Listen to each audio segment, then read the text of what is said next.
Hi friends, welcome to Kulathur cooking. நம்ம இன்னைக்கு குழந்தைங்கள இருந்து பெரியவங்களுக்கு எல்லாருக்குமே பிடிச்ச ஒரு ஸ்வீட் தாங்க செய்ய போறோம். கடல் பாசிலே டபுள் லேயர்ல செய்ய போறோம். வாங்க எப்படி செய்யறதுன்னு சொல்லி பார்க்கலாம். ஃபர்ஸ்ட் நம்ம இந்த டிஷ் செய்ய ஒரு பவுல்ல 10 கிராம் கடல் பாசி ஆட் பண்ணிட்டு கூடவே அரை டம்ளர் தண்ணியை ஊத்தி ஊற வச்சுக்கோங்க. இது ஒரு 10 நிமிஷம் ஊறட்டும். அடுத்து ஒரு கடாயில ஒரு டம்ளர் தண்ணி ஆட் பண்ணிக்கோங்க. இது கூடயே நம்ம ஊற வச்சு வச்சிருக்கோம்ல கடல் பாசி, இதையும் ஆட் பண்ணிக்கோங்க. கடல் பாசியை போட்டு ஒரு தடவை நல்லா கலந்து விட்டுக்கோங்க. இது இந்த தண்ணிலே நல்லா கரையட்டுங்க. இது கரையறதுக்கு கரெக்டா 10 நிமிஷம் ஆகும். நான் கரைஞ்சதுக்கு அப்புறம் உங்களுக்கு காமிக்கிறேன் பாருங்க. இப்ப பாருங்க 10 நிமிஷம் ஆயிடுச்சு. கடல் பாசி எல்லாம் ஃபுல்லா நல்லா கரைஞ்சிடுச்சு. அடுத்து நம்ம இது கூட அரை லிட்டர் பாலை கட் பண்ணி ஊத்திக்கோங்க. பாலை ஊத்திட்டு நல்லா இந்த மாதிரி கலந்து விட்டுக்கோங்க. இந்த பால் கொதிக்கட்டும். பால் இந்த மாதிரி கொதிக்க ஆரம்பிச்சோடனே சிம்ல வச்சிருங்க. சிம்ல இது ஒரு 5 நிமிஷம் கொதிக்கட்டும். இப்ப 5 நிமிஷம் ஆயிடுச்சுங்க. ஒரு தடவை இந்த மாதிரி கலந்து விட்டுட்டு இது கூடயே 200 கிராம் சுகரையும் ஆட் பண்ணிக்கோங்க. சுகர் உங்க டேஸ்ட்டுக்கு ஏத்த மாதிரி நீங்க போட்டுக்கோங்க. நான் இன்னைக்கு 200 கிராம் தான் ஆட் பண்ணிருக்கேன். சுகரையும் போட்டு நல்லா கலந்து விட்டுக்கோங்க.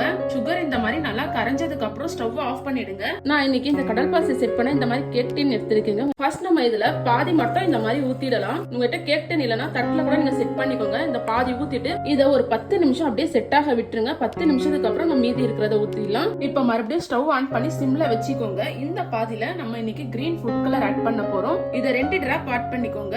2 டிராப் ஆட் பண்ணி நல்லா கலந்து விட்டுக்கோங்க. இந்த மாதிரி ஃபுட் கலர் சேர்த்து நல்லா கலந்ததுக்கு அப்புறம் ஸ்டவ் ஆஃப் பண்ணிக்கோங்க. பாருங்க, இது இந்த மாதிரி ஒரு அளவுக்கு செட் ஆகி இருக்கும்போது நம்ம மீதி வச்சிருக்க செகண்ட் லேயரையும் ஊத்திப்போம். இந்த மாதிரி ஊத்திட்டு அப்புறம் இதை 1 ஹவர் செட் ஆக அப்படியே விட்டுருங்க. அதுக்கப்புறம் நம்ம கட் பண்ணி பீசஸ் போடலாம். இப்ப 1 ஹவர் ஆயிடுச்சுங்க. நம்ம இந்த கடல் பாசியை டிமோல்ட் பண்ணிடலாம். அதுக்கு இந்த மாதிரி கத்தி வச்சுலாம் ஓரங்கள்லாம் எடுத்து விட்டுருங்க. இந்த மாதிரி எடுத்ததுக்கு அப்புறம் ஒரு பிளேட்டை வச்சு இதை இந்த மாதிரி திருப்பி போட்டுக்கோங்க.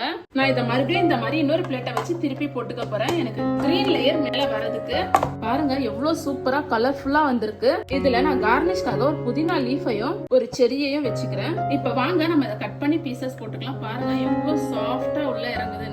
நம்மளோட டபுள் லேயர் கடல் பாசி எவ்வளவு சூப்பரா வந்திருக்கு. தனித்தனியா லேயர் பிரிஞ்சு போகல. நான் சொன்ன மாதிரி நீங்க செஞ்சீங்கன்னா இந்த மாதிரி பர்ஃபெக்ட்டா டபுள் லேயர்ல வரும் உங்களுக்கு. இந்த மாதிரி உங்க வீட்ல இருக்க குட்டீஸ்க்கு செஞ்சு கொடுங்க. ரொம்பவே ஜாலியா என்ஜாய் பண்ணி சாப்பிடுவாங்க. ரொம்பவே டேஸ்டியாவும் இருக்கும். ஃப்ரிட்ஜ்ல வச்சு சர்வ் பண்ணீங்கன்னா சில்லுன்னு சாப்பிட இன்னமும் டேஸ்டா இருக்கும். நீங்களும் இதே மாதிரி உங்க வீட்ல செஞ்சு பார்த்துட்டு எப்படி வந்துச்சுன்னு சொல்லி கமெண்ட்ல சொல்லுங்க. நம்ம சேனல் சப்ஸ்கிரைப் பண்ணிக்கோங்க. அப்படியே நம்ம பேஜை ஃபாலோ பண்ணிக்கோங்க. தேங்க்யூ.